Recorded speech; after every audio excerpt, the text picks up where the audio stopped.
Hello and welcome to this hard drive data recovery video. Now the drive we are going to try and recover the data from is this laptop hard drive. Now when you're repairing a hard drive, the first thing to do is have a listen to how it sounds, because that can tell a lot about what's actually wrong with it. So let's plug this into an external drive enclosure and see what kind of sound it makes.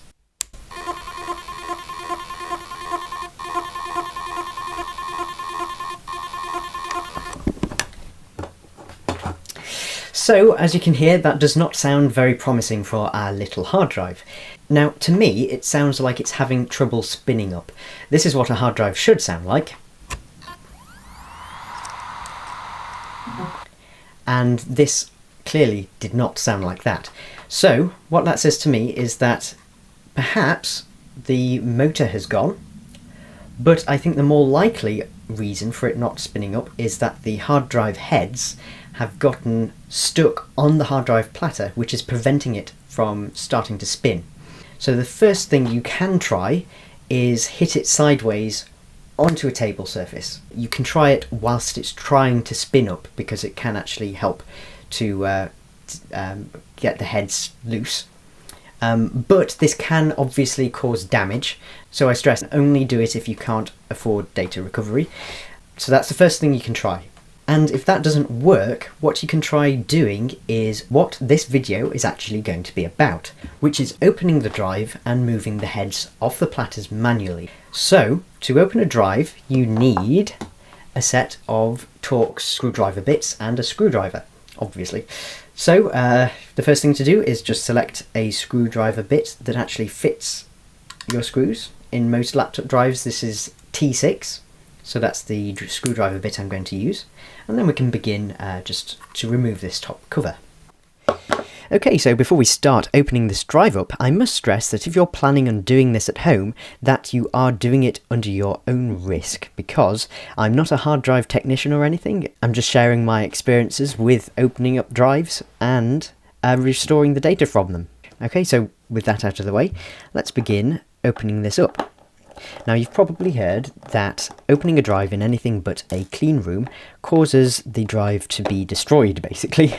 And there is kind of truth in this, but I'm not sure how much of it is true, because I think some of it is just sort of like scare stories spread by data recovery centres so that they get more sort of business. But it is true that you do want to keep dust landing inside here to a minimum, because I suppose it can interfere with the heads reading the data, but I don't think it causes anything to be destroyed. It just interferes, really. So when you are opening up your drive, just make sure that you try and keep it as clean as possible. And before you put the lid back on, just blow on it just to make sure that any dust that has landed on it has been blown off. But if there are some leftover bits of dust, these are likely to fly off the platter when the hard drive is turned on by both centrifugal force and by the draft that's caused when it's on. And there is a little filter, which I'll point out later, which does catch stray particles, so it's not too much of an issue. But if you are really concerned about stray particles landing on the platter compromising data, what you can do is make a clean air enclosure, which is basically just a box, a fan and a filter, and you can open the drive in there. I might make a video later at some point on how to make one of these clean air enclosures, but it does just depend on the demand, because it's a bit of a niche thing to sort of want, really.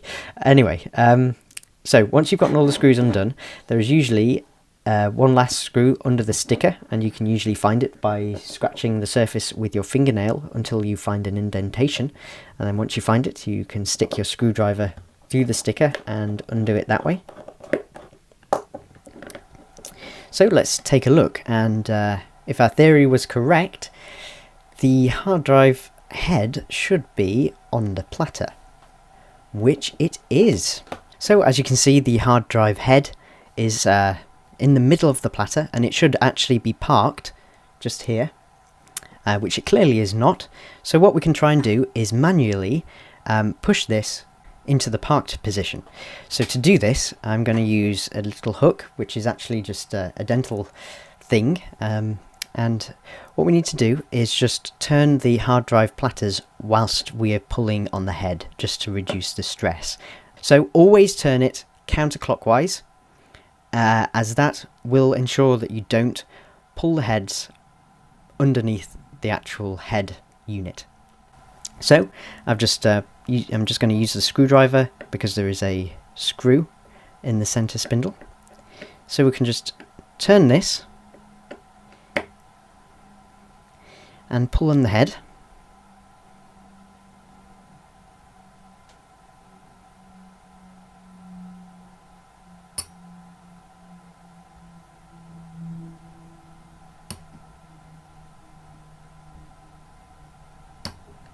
And there we go. As you could hear, that sounded like they were really stuck, so I have no idea whether this drive is actually going to work after being so stuck. I'll just check the drive for any big particles, and it seems okay, so we'll just put the lid back on. And by the way, this is the little filter I was talking about, and this catches any particles that might have landed on the hard drive platter. So we'll just put the lid back on and see whether it works. So now that the hard drive is back together, let's get the hard drive caddy and plug it in, and just see if it starts spinning and whether it is detected by the operating system. And it's worth noting that I do have disk management open so that we can see whether the drive is detected by the computer, because sometimes it might have an incompatible drive letter and then wouldn't be mounted. So we've just got disk management open so that we can see all drives that are connected to the system. So let's turn it on and hopefully it'll spin up. Oh my goodness! There it is! There's the drive. 232 gigabytes, detected and successfully working. So we'll just add a drive letter to it, and hopefully all the data will be accessible.